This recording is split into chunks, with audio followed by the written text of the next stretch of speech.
Welcome back to Living the Reclaimed Life. I'm your host, Denisha, and I'm so glad you're here. If you've ever felt the sting of a broken relationship or wondered if healing and reconnection are even possible, today's episode is for you. You're going to meet Dale, who has spent over 20 years walking with others through story work. He'll explain what story work is and why engaging your story in community can be one of the most powerful steps toward healing. Dale will be sharing about rhythms of repair, how intimacy with others is actually deepened through moments of rupture, and the hard but hopeful work of repair. This is a conversation about honesty, vulnerability, and opening ourselves up to hope, even in the midst of tension. Before we jump in, I want to remind you about the Reclaimed Story app.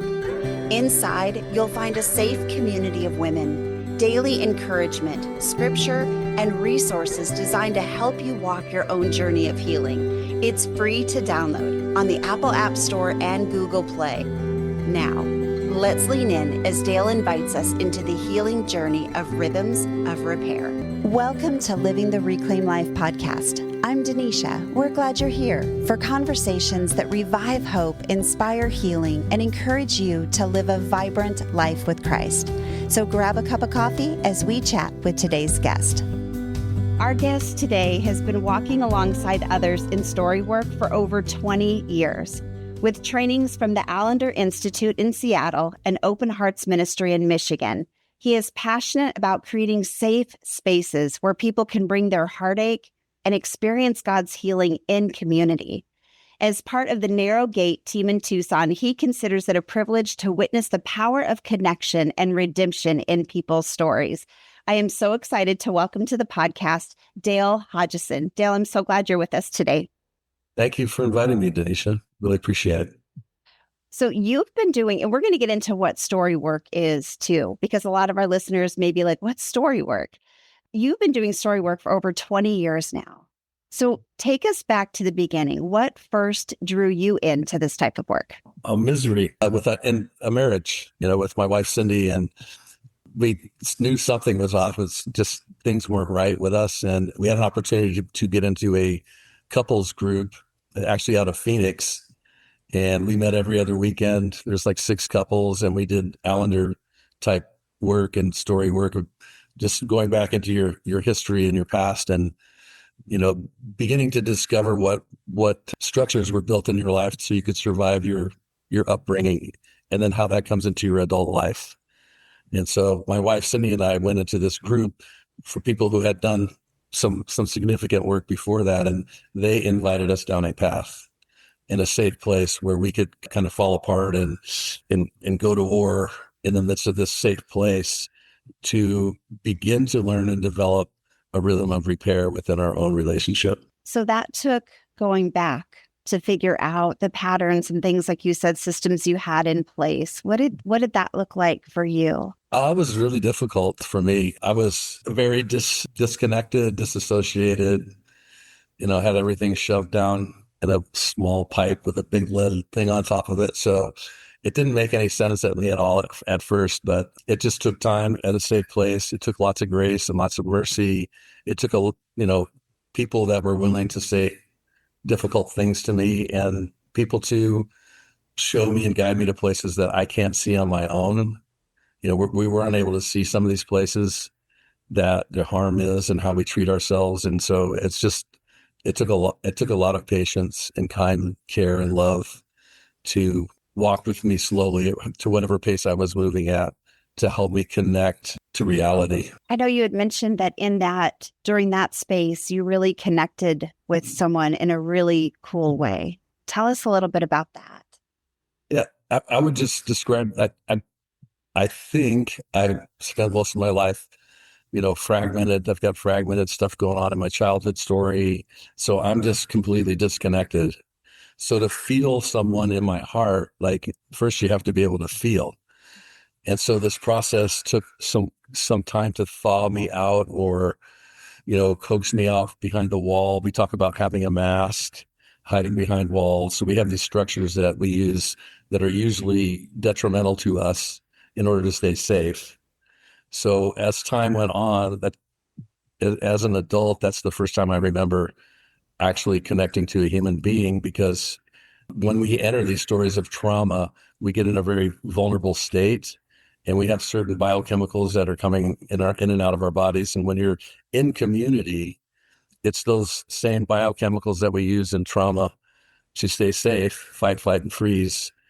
But in a safe place where we're engaging it instead of running from it, those same biochemicals connect you as a group. And so that's that special connection, or that piece of connection to another human being, I don't think was totally foreign to me, because connecting to myself was totally foreign to me. Can we pause in that a little bit? Yeah. I know for years I lived, as you described it, as disconnected. What does that mean, dissociated, disconnected from ourselves? Tell us a little bit more about that. I think that's something that we don't talk about a whole lot. I mean, it's so important in the story work is right where we're going, is our 0 to 18 story, where we build and formulate these structures to navigate through life. And if you think about it, like, these structures are built when our brain has not fully developed. So a lot of our translation of life, how we experience life, is gone through a brain that has no logic and no reasoning. And so I think a lot of the like triggers and things that take place are feelings. So we're really dealing with feelings, and we don't like to feel. So we disassociate, we disconnect from that feeling, whether it be powerlessness, whether it be shame, whether it be betrayal, abandonment, whatever that feeling is, we'll do anything to not feel that. And so many times we turn on ourselves in hatred and in contempt so that we don't feel the shame of our wounds. So you develop these structures and patterns and rhythms of surviving your life that require you to be numb, to be really busy. I mean, there's just so many ways that we use to not feel. And so that's, even being regulated. I mean, I didn't start regulating till, the last 10 years, even doing a bunch of group work and not really thinking about regulating, co-regulating, re-regulating. All of those things are a disruption to disassociation. So even my breath, in just a few minutes, I can bring myself into the present and re-regulate with my body, even if I jump back out of it in 5 seconds later. But I find those little places to get back to regulation. So that's what I'm talking about, is deregulation. Disassociation is an escape from this greater harm that my body carries in trauma remembered responses. I think you explained that really well. But I wonder if that numbness, that dissociation from our reality of what our bodies and our hearts are feeling, if that leads a lot also to us putting up a mask, so we don't have to be vulnerable too. Yeah. And I mean, all of it is on this layer of shame. So as a child growing up, I mean, shame is a huge part of our childhood story and what we've done with that. And the next layer is contempt. And out of the shame covered by contempt comes our style of relating, or how we engage the world. Explain what you mean by contempt. So most human beings don't stay in shame very long. And literally within seconds, you feel this weight of shame hit you. And it could be in 1,000 different ways, something said, something done. It's usually a visual piece as well to that, especially in relationships. And you feel it, and boom, you feel this shame, and you go to contempt of, I hate you, or I hate me, or why did I do that? Why didn't I think it'd ever be good? I mean, kind of back to what your mask was. Why would I tell you how today's going when you're going to dump me tomorrow? So I'll save you the trouble and dump myself now. So there's a lot of belittling and making less of you, but we usually use both. We usually use contempt towards other people and towards ourselves, but sometimes we're better at one or the other. But if the shame's high enough, we'll find either one of them, whatever will kill that initial shock of shame. And so you build that layer on layer on layer, because as a kid, if it's not being addressed, it stays in your body. You build a structure, and as an adult, you still feel that out of your body, that shame, and you still have this rhythm of disrepair.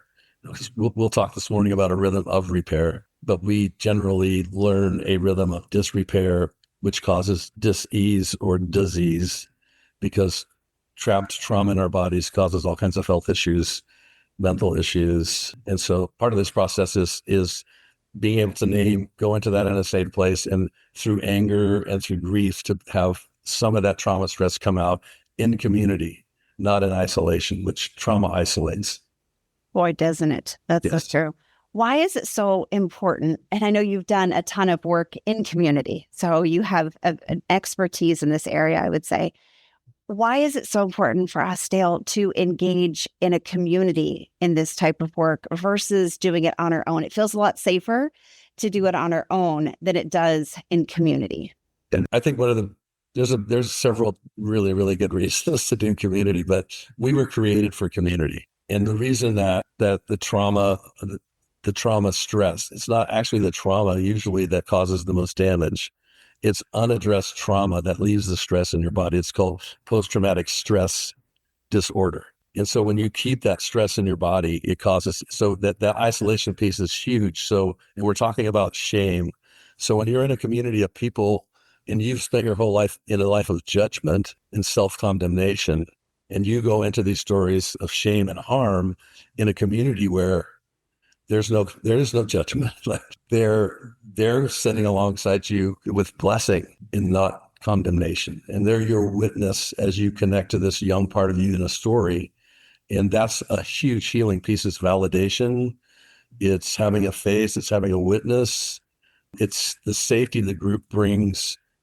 And there are things in our story and in our being that we can't see on our own because we self-justify. And our vision of what has transpired in life is through our grid and through our lens. And that's all we have.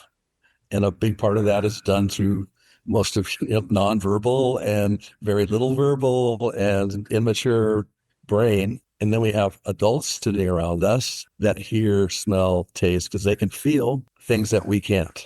And so having the group around you creates this trust, and inside the trust becomes intimacy. So there's vulnerability there. There's all kinds of things that transpire in a group when you are focused in on traumatic stories. And then I think, the other element that we use is male and female. And so, yeah, it's that adds this other element of how God created us, male and female, and to be in community. And I mean, these are just my points of view. It's like he didn't design us to be separate in separate places. And the trauma, if there's sexual abuse present, then there's the trauma with male and female. It's so healing to have both estrogen and testosterone in the same room. And and to be aware of your biochemical makeups and what's going on biochemically, having that present. I mean, you can't replicate that. And what women do to men in the realm of kindness and boldness is undoing. And what men can do for women in their brokenness, in their grief, but in their strength, can undo women. Like, it's so healing for a lot of women, it's so healing to be around a safe man. Yeah. And for a lot of men, it's really healing to be around a courageously brave woman who's kind, that speaks into their life. And it's just this little mixture of stuff that God created that is so healing and so counterintuitive, because we're doing the same thing that evil used to harm us. And by entering that with kindness, with grace and mercy, and with our team or group around us, it actually heals us. Yeah. So God created us to be harmed, but he also created pathways for us to heal. How do you create that safe space? Because I could see, I'm cheering it on because I've experienced it, but somebody who is not, how do you create that safe space? There we go. I think I finally dialed it in there. Well, the safety is created by the depth that I'm going to share my own heartache. And if I can be raw, I can be vulnerable, and I can be open, it at least sets a foundation for trust. Because part of this process, and in this, we're going to do this weekend thing coming up, and it's going to be several weekends. And at the end of it is when we're going to intentionally write a story and enter that story. So you've had basically, six times of together to build trust. And then we're going to step into the story. So, I mean, one thing that we'll talk about is your yes will always be honored. If you say, yes, I'll do that.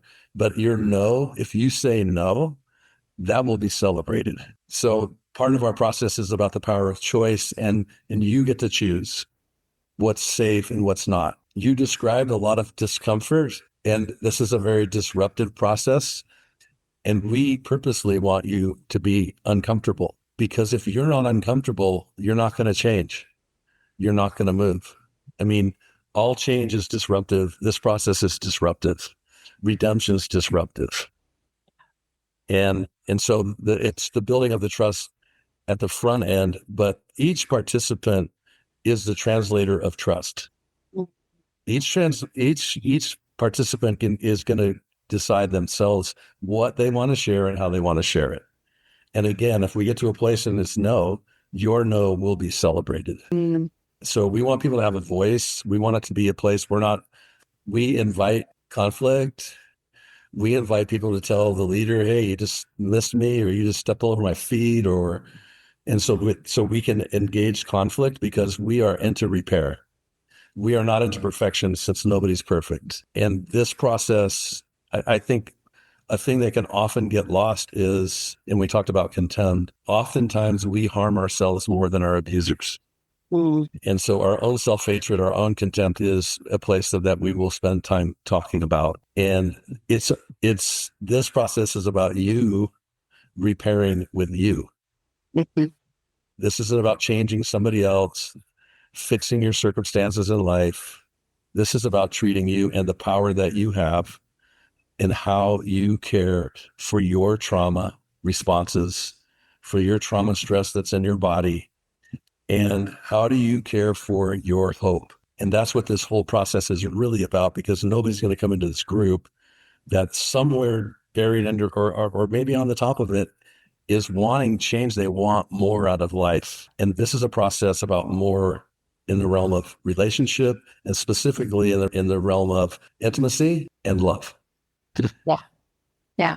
3 things. I had to actually write this down because that was so good. I want to pull out a couple of things that you just said. When you talk about repair, I think that's something that many of us did not experience growing up, right? That wasn't modeled for us. That we get in a family argument, most of the time it gets shoved under the rug, and the next day we just magically wake up smiling, right? And we're taught to do that. We're taught to not address those things. So when you say repair, it is a very honest engagement of whatever rupture in that relationship happened.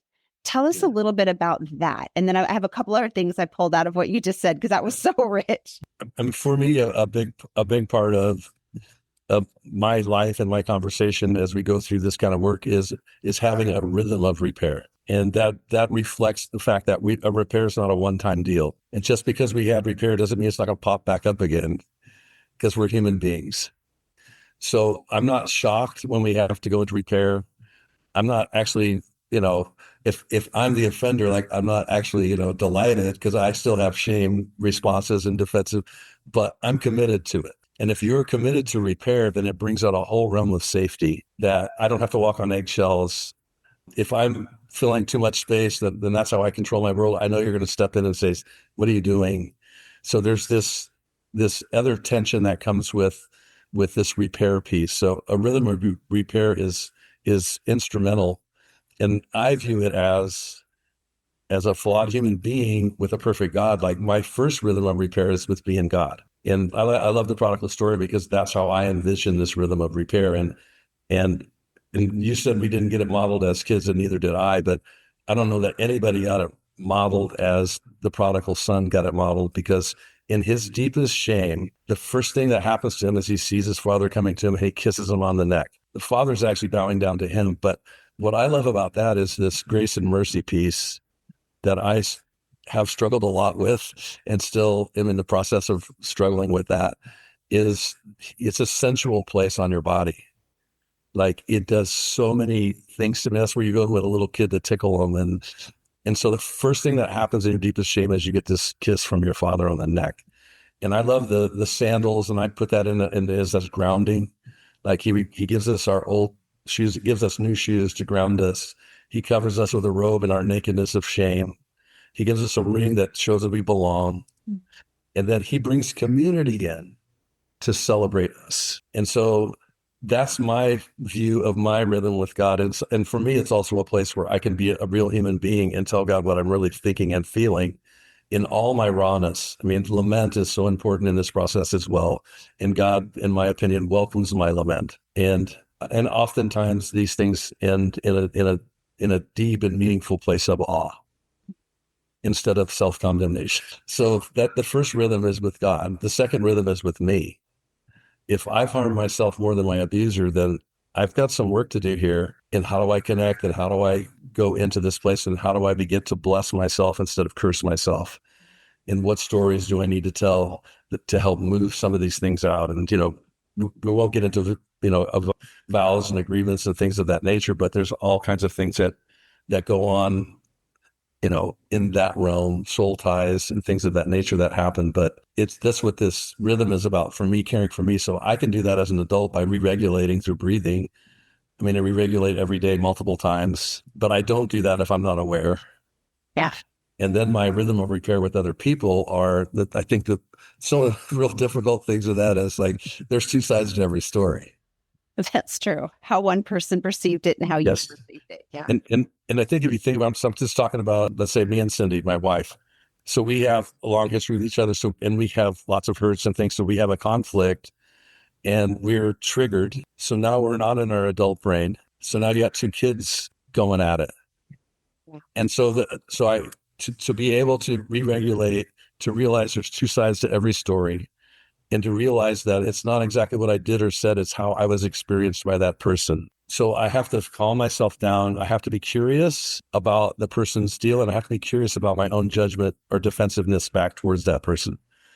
So that's how I view looking at these moments of repair. And then when there's a conflict between two people, I take only one person gets to lament at a time. And so you take your time. Hopefully you can stay grounded and regulated, but the person who's offended gets to share, and the other person doesn't say anything back, but listens, tries to connect. Even if you don't get it, even if you don't understand, you try to. And then maybe a week later, you might come back and share your side of that. Like, here's how I got to this place just when I said that. And it doesn't diminish this person's harm and hurt. And it will if you do it back to back. Yeah. And so those are the kind of things that I look at as this ongoing rhythm that happens that we want to engage, so we don't have this debris field that packs up. And it's actually in this process of repair that intimacy's grown. And so we've had a rupture, we've come back together, and now we're connected. We're not disconnected. And so the rupture actually brings us to connection. So we're not afraid of rupture because we're imperfect people, and we're not trying to be perfect. We're trying to repair our fractures, our ruptures. And that's the rhythm. I mean, I believe love is built on a foundation of repaired rupture. And that didn't happen to me growing up. And that's why at 40 something years old, I still haven't connected to somebody, because I'm still using the same systems I used when I was 7. And so to me, that's just so key in everything that we're doing, because that you have to return. So it takes action from me, but this is agency. This is power. I have to return, I have to reconnect, and then repair can take place.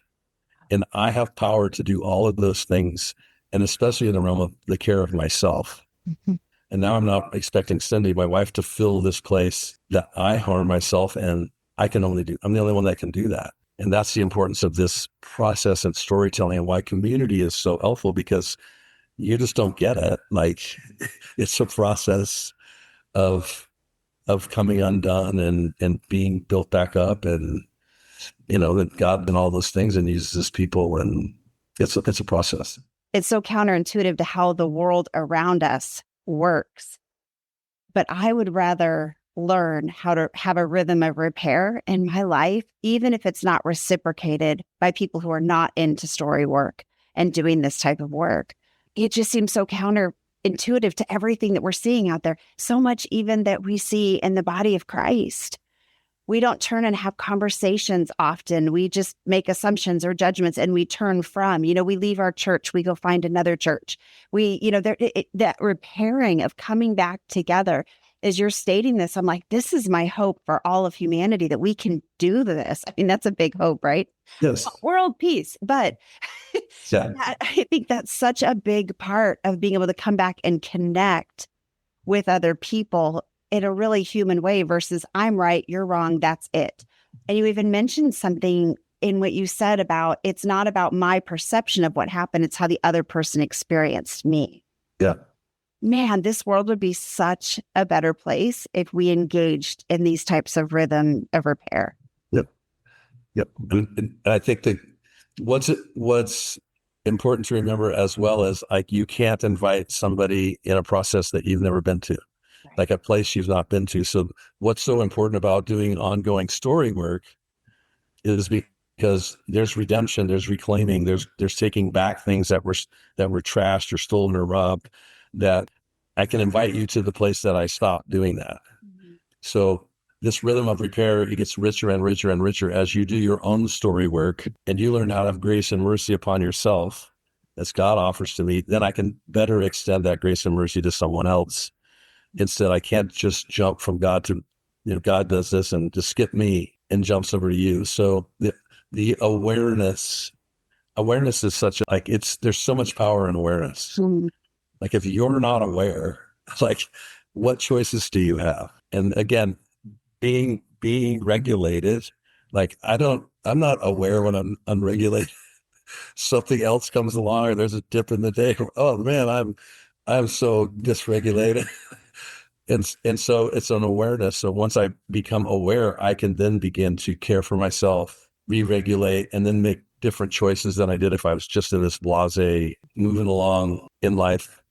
So all of those things come into play. But yes, I think it's upside down, but then so is Jesus was upside down. I mean, the world's business model takes you upward, and people will get more elite at the top, and you leave the people in the dirt. And Christ was a downward business model, and he had to remind his disciples to stay in the dirt. Even the Last Supper, the last piece of that story is Christ telling them, "You're not like the Pharisees, like the elite. You're not above everybody. You're supposed to be down like a child, the least of the least, and you're to serve upward." And that's how we look in this way we engage the group setting is the leaders start with their own brokenness.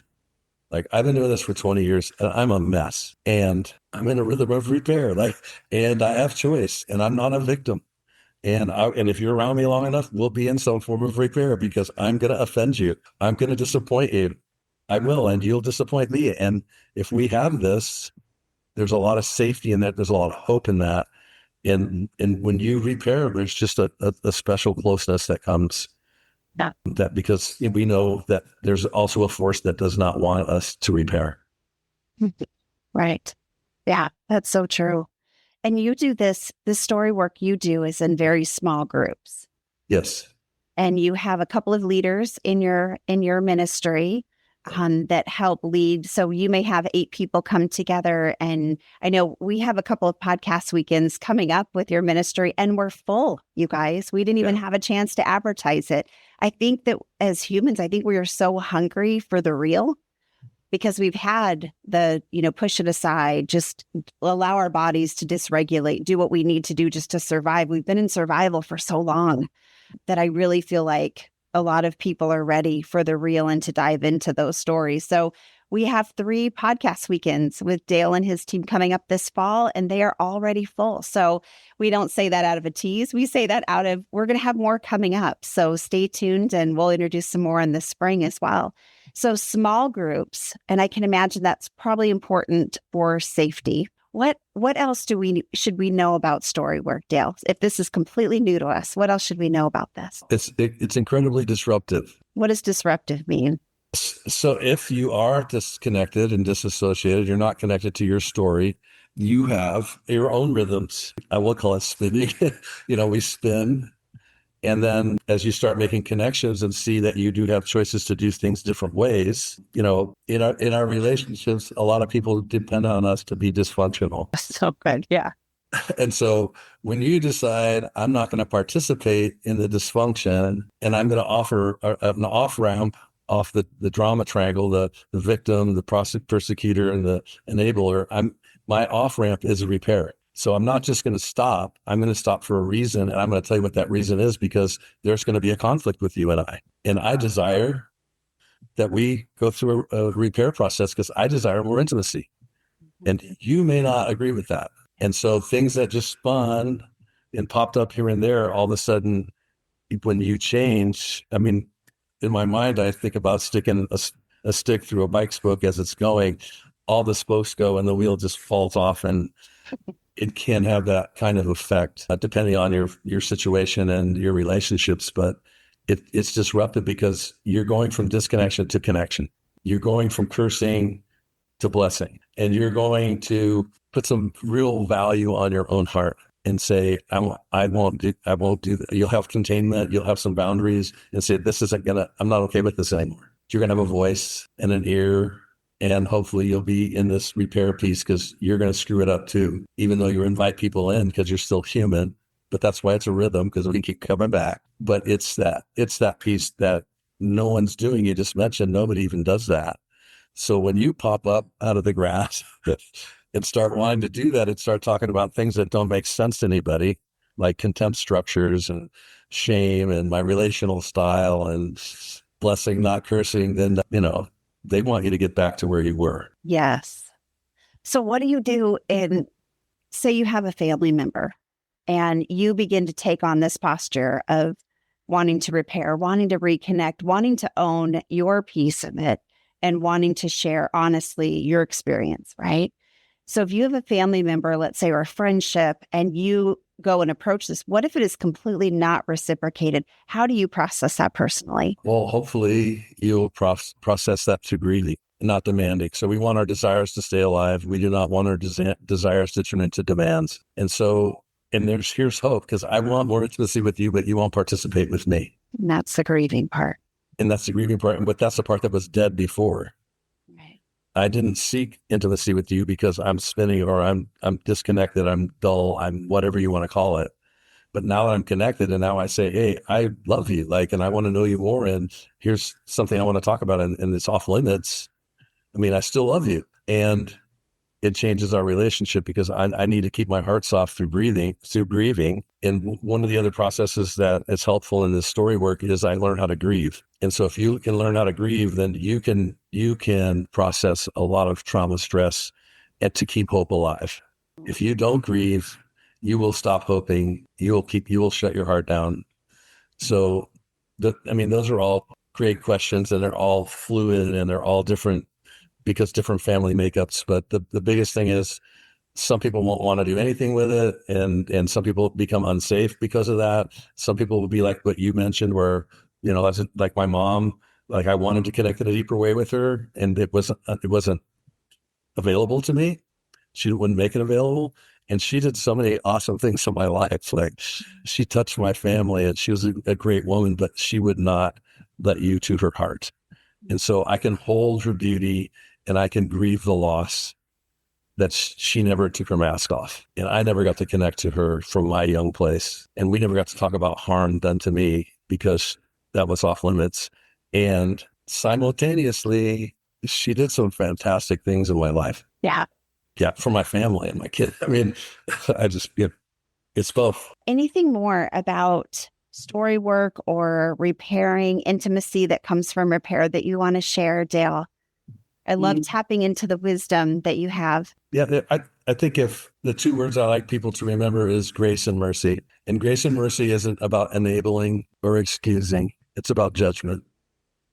So this work requires a lot of grace and mercy and courage. None. Yeah. You mentioned earlier about hope. I want to end on that. What you talk about the tension of hope. Yes. And the cost of hope.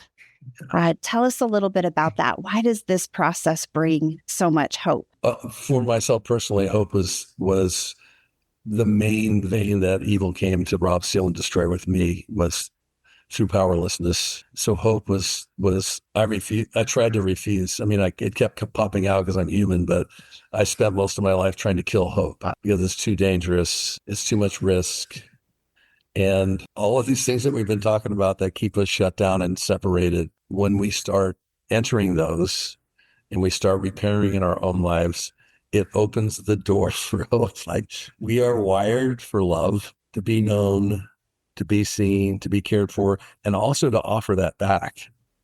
And as this starts happening with you in a group setting, it opens the door to hope. And so the tension of hope is back to the desire and demand, and back to the place that people don't have to call. I mean, like, you ruined all these people by going out in the valley and sitting with them. Now they don't want to do this, or, a blase conversation. You ruined their lives. So much fun, though. Is that the disruption? That's the disruption. That's part of it. Yeah, right? and I'm joking by saying, like, and why is that? Why do they say that to you? Because they hope for more. Mm. I don't want this dull stuff. I want some meat on it, because I want more. Like, I want more connection. And our enemy, through trauma and through other avenues, wants to keep us disconnected. And he wants us to be flatlined, a lukewarm Christian. He doesn't want people delving into the stuff that he's done to us and taking back ground. He doesn't want that. And so if you go into one of these groups, you'll see and feel the unseen realm, in resistance, in things that go through your mind, and through the seemingly odd, bad things happen before you get to go to one of these meetings. Or there's just all of this, I call it chatter. There's all this chatter that comes around when you are going back and taking back ground that evil has stolen. And that's what this process is about. And it's about hope. And to keep hope alive, you have to be able to grieve, because a lot of hope is crazy because it sets you up for dashed hope. And that's what this tension is. So how do I keep that alive? How do I care for myself in my dashed hope? How do I care for myself in da-da-da-da-da-da? And so that's this rhythm I'm talking about, a different rhythm of connection. Or you're either, this is a rhythm of connection, but we usually live our life in a rhythm of disconnection. And that's a disruption. So anytime you disrupt a disconnection, people don't always smile at you. Boy, that's a great point. We definitely live in disconnection from ourselves, from other people, from that authentic, just realness that we were designed to live in. Yeah. And go back to your story with the people that you had in the valley, where you don't connect in the same way on the mountaintop that you connect in the valley and somebody's hurt and harmed. Because for what the biggest reason I think of, because at the mountaintop, there's no shame. Good. It's all celebration. Good. In the valley, now we're getting into shame and heartache and hurt. And you are connecting there because of how your bodies respond to that. And then they taste that, and then they go, I don't want, the cheap meal over here. I want this. Yeah. And that's exactly what you're talking about. That's the disruption. Yeah, that's so true. And I love what you said about hope, though, that how hope plays into that, and how hope feels dangerous. I wrote that in my journal 2 years back in big red ink. And I said, hope feels dangerous. And that's so true. But yet there's so much beauty in hope, even though it's a little dangerous. I can see that tension. I had never heard you explain that before. I really like that. Yeah. We're talking about living in that tension. Yeah. Yes. We don't want it just for a little while. Just like we want repair going on. Like, we're okay with conflict. Because we're going to repair it. We're going to get closer because of conflict. Yeah. Yeah, that's very true. Well, when you've had an argument or something with somebody and you've worked it through, not avoided or right. turned from, but actually leaned towards one another and reconnected through that, those are some of the people that are the longest friends you've had, or, the people that you're closest to in your lives are the people that you've walked through that with. Yes. Yeah. Well, Dale, I sure appreciate all of the work that you've personally done so courageously to prepare you to help other hearts do that same type of work. So we're going to talk in the next episode, we're going to talk about trauma being trapped in our body and how that comes in and what to do with that. But in the meantime, before the next episode, how can people find you and the work that you're doing in Tucson? You could go to thetensionofhope.com. Perfect. And we have a little webpage, and it explains a little bit about what we do. And can they reach out to you through that as well? Yeah. Okay. thetensionofhope.com. Yeah. Okay. All right. Well, Dale, thank you so much for everything you shared. We could have unpacked probably one sentence at a time and we could spend all day here. I love this type of conversation. So thank you again. And I look forward to the next one. Thank you. Appreciate it. Thanks for listening. I pray you found hope in today's conversation and maybe even feel a little less alone in your story. Stay connected with us on Facebook and Instagram at Reclaimed Story. Want to learn more about living a reclaimed life and how you can be a part of our growing community of reclaimers? Check out our website at reclaimedstory.com. All of those links and more will be in the show notes. And if you enjoyed this inspirational podcast, be sure to subscribe, rate, and review. Not only will you be the first one to know when new content comes out, but it is also a huge help in helping us reach more people to live the reclaimed life.